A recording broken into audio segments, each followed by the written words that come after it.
ભરત ભમ્મર એટલે કે માયાભાઈ આહિરના દીકરા ભરત ભમ્મરે મારી ઉપર આઈજી કચેરી જઈ અને કેસ દાખલ કર્યો છે. તો હું આ ભરત ભમ્મરને એટલું જ જય જણાવીશ. માતાજી મિત્રો, બગદાણા વિવાદની અંદર જે જયરાજ આહિરનું નામ આવે છે અને તેઓ જેલમાં પણ જાય છે અને તેઓ જેલમાંથી જામીન મળીને બહાર પણ આવી જાય છે.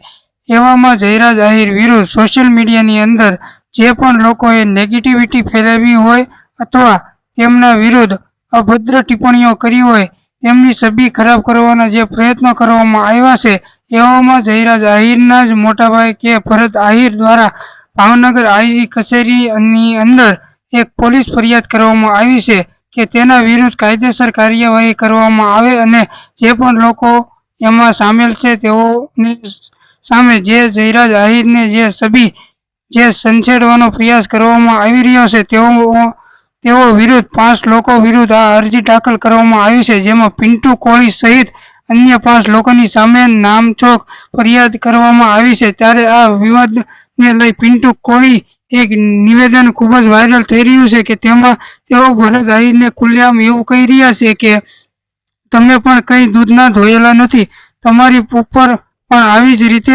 અનેક આક્ષેપો થયા છે અને તમે પણ કંઈક લોકોને દબાવેલ છે. ત્યારે આવું પિન્ટુ કોળીનું નિવેદન સામે આવ્યું છે. ત્યારે તમારું શું કહેવું છે એના વિશે કમેન્ટની અંદર જરૂરથી જણાવજો અને ચેનલ ઉપર પહેલીવાર આવ્યા હોય તો ચેનલને સબસ્ક્રાઇબ કરજો, જેથી તમને આવી જ વિવાદિત માહિતી સૌથી પહેલા જોવા મળતી રહેશે. તો ચાલો આપણે જોઈએ કે પિન્ટુ કોળી ભરત આહિર વિશે શું કહ્યું છે. જય માંધાતા, જય વેલનાથ. દરેક મિત્રોને નમ્ર વિનંતી કે બને એટલો વિડીયો આગળ શેર કરો.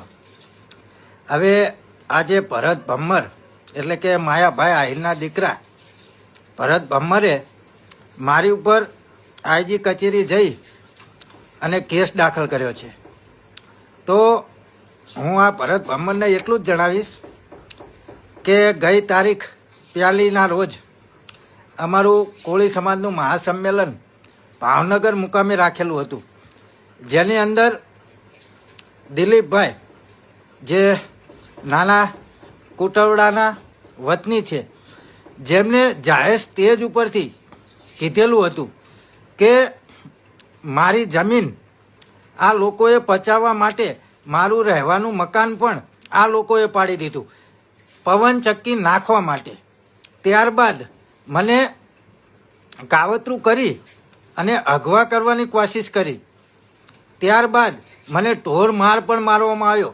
ત્યારે મેં પોલીસ કેસ પણ કર્યો, પરંતુ આજ દિવસ સુધી મને ન્યાય મળેલો નથી.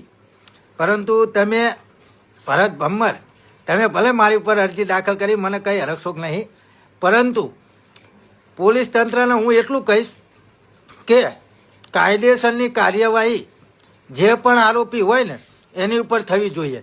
આ ભરત ભમ્મર ઉપર પણ આ દિલીપભાઈની મેટલમાં તપાસ થવી જોઈએ. અને ત્યારબાદ જ્યારે પણ પોલીસ તંત્ર મને બોલાવશે, એટલે કે પિન્ટુ કોળીને ભાવનગર પોલીસ કચેરીએ જ્યારે પણ બોલાવશે ત્યારે પિન્ટુ કોળી હાજર થશે. એટલે ભરત ભમ્મર, તમે કોઈ દૂધ ધોયેલા તો છો નહીં. તમે કેટલા કૌભાંડો કર્યા છે, કેટલા લોકોને મારેલા છે, એ બધી તમારા પાપનો ઘડો હવે ભરાઈ ગયો છે અને હવે ફૂટવાની તૈયારીમાં જ છે.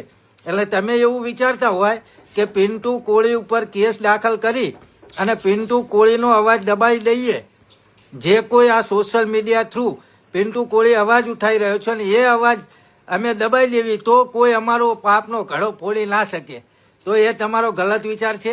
કારણ કે પિન્ટુ કોળી હંમેશા સત્યની સાથે છે અને હંમેશા સત્યની સાથે જ રહેશે, ચાહે કોઈ પણ સમાજનો વ્યક્તિ હોય.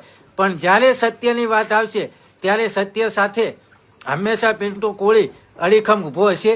એટલે ખાસ કરી પોલીસ તંત્રને પણ નમ્ર વિનંતી છે કે જે પણ આ દિલીપભાઈ નાના કુટારડાના વતનીએ ભરત ભમ્મર ઉપર આરોપ લગાવ્યો છે, એ આરોપની તટસ્થ તપાસ થાય અને ત્યારબાદ જ્યારે પણ પોલીસ તંત્ર મને બોલાવશે ત્યારે હું પોલીસ સમક્ષ હાજર થઈ જઈશ. જય માંધાતા, જય વેલનાથ, જય કોળી સમાજ.